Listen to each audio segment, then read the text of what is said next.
Do you want more? More time, more balance, more love, more sex, more money, more real, and less bullshit? This is the Women Wanting More podcast with Dr. Karen Osborne. Real life, real stories, plus real tips to get you more of what you want.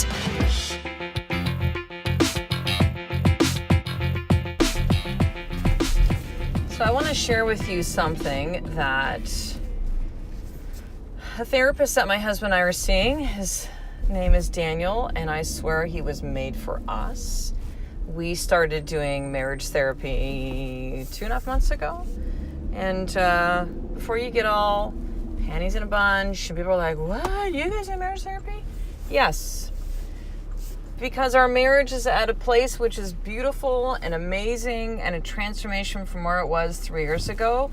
But there are still some things that we feel aren't clear and cleaned up. And so it is a beautiful and valuable thing to have another person there to be able to give feedback and understanding and be in a space where we can just like really fucking go there. And Daniel is like absolutely perfect. So funny, like when I found him, because there's definitely been times Fred and I were like, okay, we should go to marriage counseling. We should really figure this stuff out. And you know, and so finally I'm like, you know what, honey, like, I think we really need this. And it's like, again, not that things are like bad. It's just the fact that we tend to get to stuck points sometimes in conversations and in fights. And it's like, we're not moving through it, right? So, I mean, clearly we need to have someone help us navigate this. So I go online and I Google best marriage therapist Victoria, which is where I live here in Victoria, BC. And this page comes up, 3 people. 2 women, 1 woman probably like in her, I'd say maybe 50s, 60s, really young woman. So obviously like right away I was like, okay, not the young woman. Cause I'm like, whatever. I'm like, well now 49, I'm like, I really need to be with some people that have had some time here on the planet. Like life experience to me is like, I have such respect more for life experience than like education, which I got lots of that too. How much money you have, nothing wrong with having lots of money, like be wealthy, like none of that stuff matters to me. Your training is sort of, I don't give a shit about stuff, but tell me your pain, like your life experience, right? Then we can jam, right? And so there's those 2 women, and then there was this guy. No picture of him, by the way. Pictures of the women, no picture of the guy. And I immediately looked at that one and I go, that's him. Clicked on it, took a look. I checked his website. I liked his stuff. Still didn't have a picture of him. Not that it really mattered. But then that's how we met Daniel. And I swear, is like the most perfect therapist for us. So I've had some times in therapy that we were talking. It's, you know, it's interesting. In like marriage therapy, you're talking about your marriage, but you're also talking about each other because it's each of your stuff that you bring together in the marriage, right? And so I've shared with Daniel how, you know, for me to go like quick to anger and quick to, you know, reactive, and both Ed and I can be in that place. And I remember him kind of making some comment about maybe someone's just doing the best that they can, like something we were talking about somebody else. And I was like, maybe they're just a motherfucker. I was like, and it's funny because like Daniel swears, right? So like there's no like offended by stuff, and you know he's a therapist. It's not like whatever, right? I felt really relaxed from the get go, but he feels really comfortable to swear in front of us because now that he's heard, you know, he's witnessed us doing it, especially me. And I'm like, well, maybe there's just a fucking motherfucker. Maybe they're just dicks. Like they're not doing their fucking best. They're doing half-ass. That's not doing their best. And I remember him like one time just being kind of like, you know, like a little bit, not like the stern parent, but just kind of like, what the fuck, Karen, you know? It felt like a bit of a, you know, he didn't say those words, but that's what it felt like, right? It felt like a little bit of a smack in the face of like, who the fuck are you to make these judgments? You don't know if someone's not doing their best or not doing their best. But it can't, and when he said that to me, and I still was like, maybe people are just doing their best. It's funny because I think back to this. There's a really funny Dane Cook, who's a stand-up comedian. If you just Google Dane Cook, I did my best. It's like a hilarious bit. But to me, when people go like, oh, I did my best, it sounds kind of like a cop-out. It sounds kind of like, no, you didn't. You're just saying that you did your best, but you didn't really do your best. Because if you did, you wouldn't have to like make excuses. If you did, you would like gotten shit done. You would have like, actually shown up, like all that kind of stuff, right? So when people do that, I did your best. It's a little bit of a trigger for me with it. Not to mention, I think of the Dane Cook thing, which is hilarious. So Google that, Dane Cook.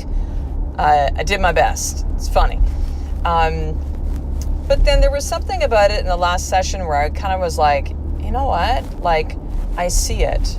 And compassion is something that is a hard emotion for me. And I feel almost kind of like as a woman and also as a mother that it's like, what do you mean you can't feel compassion? Like when women will say to me like, oh, I feel so badly when my kids are sick. I'm like, I don't feel badly. Like, it's okay. Or, oh, I feel so badly when I hurt. I'm like, I don't, because it's an innocent experience in life that they're going to learn, like, physically, maybe they shouldn't do certain things, or they're going to learn emotions. Like, I'm just like, man, like, maybe it's just the way that I interpret pain, too. I don't see it as, like, a bad thing, or I have to shelter and protect my children from all that stuff. Like, it's just, I'm okay with it. But I realize and recognize about myself is that compassion does not come easily to me. And, maybe it's kind of like life experiences and feeling kind of jaded with things at time and just like, if someone, I've had clients who are like much younger than me and just not in the same place in life, not married, not with children, talking about the challenges they have. And it's like been so hard for me to try to understand them, to hear them.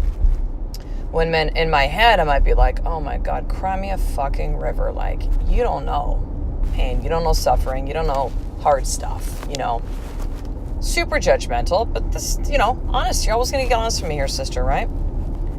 So the compassion piece has been really hard. And even with my husband at times, with him with Crohn's disease, and I'm just like, come on, like fucking move forward, like let's go. And I remember saying that to Dan. He's like, He's like, okay, we're gonna, I love when he says this, we're going to unpack that later, because we're talking about this right now, but we're going to unpack that whole thing later in another session. And so the compassion piece, and so why am I sharing this with you right now? I'm sharing this with you right now because there is something, again, too, that just like really hit me in a recent session with him where I was like, you know what? Maybe he's right. Maybe people are doing their best. And I might not perceive it that way, right? So it's kind of like this. When I was in practice, and, we would see a lot of families. Often we're going to see the mom and the dad first. Sometimes the kids first, but mom and dad first, and usually the mom first. And a lot of times when, we would start to educate our patients, the moms, about things like nutrition and movement and choice to vaccinate or not vaccinate and, the foods they're putting in their body, like all this kind of stuff. Often there would be this feeling of, and of course about chiropractic, this feeling of like, oh my God, like why didn't I bring the kids in sooner? Like, oh, I wish, and it's just like, I would literally look at them and just say, you did the best with what you knew at the time. Don't go to a place of guilt and beating yourself up. That doesn't do anybody any good. You did your best with what you knew to be true at the time. That's it. And, that often would be something that would, kind of sort of depending on the woman, like ease them, but like, you know what, you're right. And so when I've kind of reflected on that and what Daniel has said, I'm like, you know what, maybe people really are just doing their best. Maybe their best doesn't look like my best. It doesn't look like what I think the best is or what their best or their potential is, but they're literally doing their best. Maybe when I see them just like lying, because I got a really good, very, very astute bullshit meter. I know when people are not telling the truth. I know when they're lying. I know they're not showing up, all that kind of stuff. And it's what makes me a great coach mentor as well. Also, side note, from a lot of fucking life experience, that comes from. And I think, I'm like, well, they're fucking lying, and it's like, you know what? Maybe they're doing their best, and maybe the lies have been so deep that they don't even know right now that they're lying. Whoa. Or maybe their best is they're just like telling the half truth, whereas before they would tell like zero truth and like, this is their best right now. Like, kind of like, that's it. Here, I'm going to walk outside as I just drove home from dropping off kids and Starbucks and driving home to start my work day, but I'm going to walk across the street to the park before I walk into my house and start working and finish up this conversation with you because I can, because it's beautiful. I'm going to look at the ocean as we're speaking. So doing their best. So it's helped me to begin to build that compassion muscle. And I want you to really consider that the people in your life that are, whether you see is that they're trying or they're not trying to make changes or, learn, understand better, grow, expand, like all that kind of stuff, that I'll have you really consider that, yes, some people are just being fucking dicks and assholes and motherfuckers. But you know what? I think most people, to really just do their best, man. And it might not look like yours, and you might have a different standard that you hold for yourself, that you live your life by, that you have a code of conduct that who you are in your life. And that's going to look different than maybe it does to other people. And like, that's okay. Like, that's okay. But that people are literally just doing the best with what they know to be true. That's it. So here's your more tip for today. To someone right now in your life, I know this, where you're mad, pissed, they betrayed you, they hurt you, they trigger you. Maybe it's your husband, it's your kids, it's your mother, it's your good friend, it's a sibling, it's like whoever. But I want you to open up your journal and write their name at the top of the page. And then I want you to write this.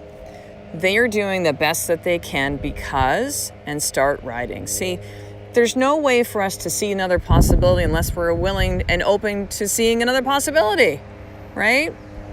And you might not be ready for this yet, sister. You might be like, nope, that's my brother. He's a fucking asshole. He did this. Fuck him. He knows exactly what he's doing, right? Cool. You're not ready for this exercise in this more tip.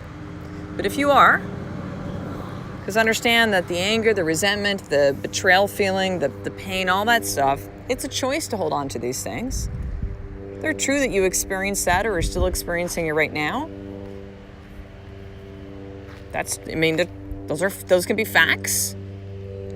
But the thing is do you want to keep holding on to that stuff, right? Do you want to keep holding on? If you don't, then do this. So write their name at the top of your journal page. And then you're going to write, they are doing the best that they can because, and start writing and see what possibilities you might start to see for yourself.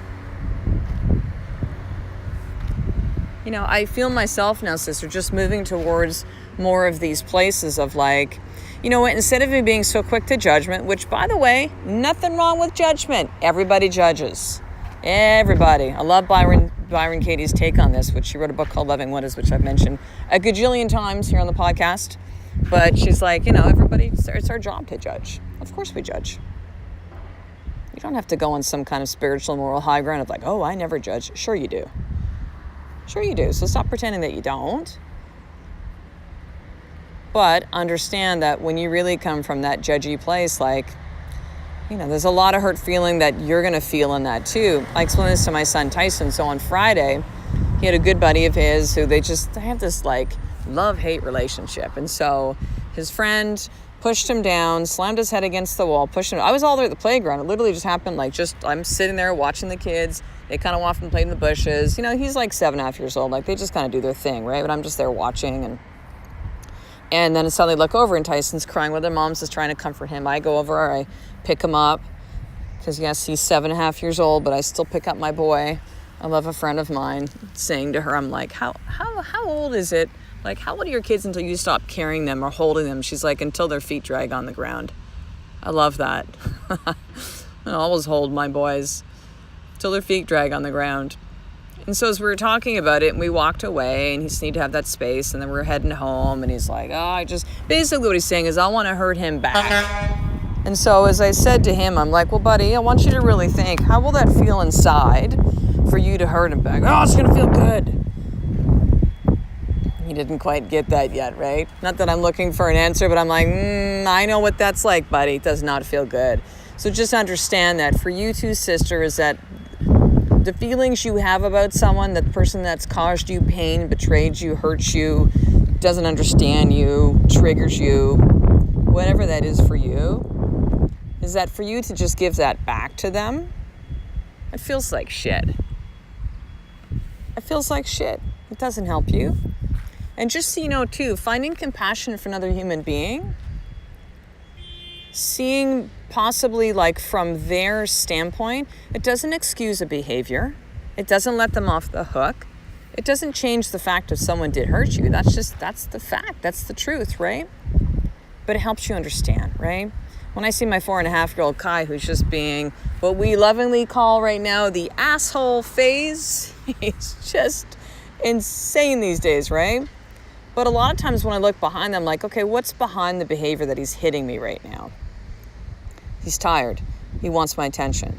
He feels left out. If I dig a little bit deeper, I can find that compassion, not go just like, oh my God, my 4.5-year-old's such an asshole right now. Like, I can go there too, and that is still facts.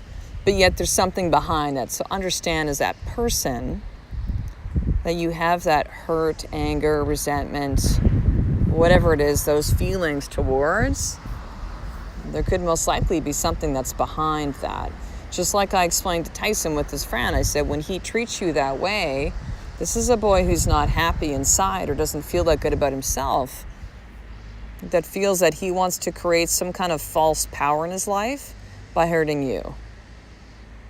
See, then being able to understand it helps you move through it. Do you get that, sister? Helping you understand that maybe that person is just doing the best that they can. Helps you not justify, not excuse, but understand and have compassion for. And that diffuses the situation, diffuses the anger, the resentment, the jealousy, the blame, the trigger. Not necessarily right away, but it helps you see, sister. So 3 things I want to leave you with today then. Number 1, if this episode connected with you, if you feel there's someone that needs to share this episode, I want you to do that. Share it up on Facebook, share it up on Instagram, tag me, and share this up with at least one other woman that you know needs to hear this message. Number 1. Number 2, make sure to subscribe to the newsletter so I can send you 2 powerful trainings that I created on how to drop your stories and create new ones and really remember who you are, as well as the More Force system, which is how to start your day in power. And so head over to drkarenosborne.com/action guide, and you can subscribe to the newsletter today. And then number 3 is to join us in the sisterhood. There's currently 89 women that are inside the sisterhood from around the world that are women just like you. So you don't have to do this work alone. I know you feel like you're the only one that's in your posse, your crowd of women that you're like, no one's like me. It is imperative for you to be around women who are like you. If you want to move forward, if you want to not feel stuck, if you want to actually get results within your life, and you have accountability of me with weekly trainings inside that group, an association of a sisterhood. So I want you to head over to drkarenosborne.com/sisterhood, and you get to start with the first 7 days for just $1. So I will talk to you next episode, sister. A life of more is just one step away from you doing the fucking work every single day. I love and appreciate you. To get the show notes of each Women Wanting More episode, including the How to Get More tip, subscribe to the newsletter at drkarenosborne.com/newsletter.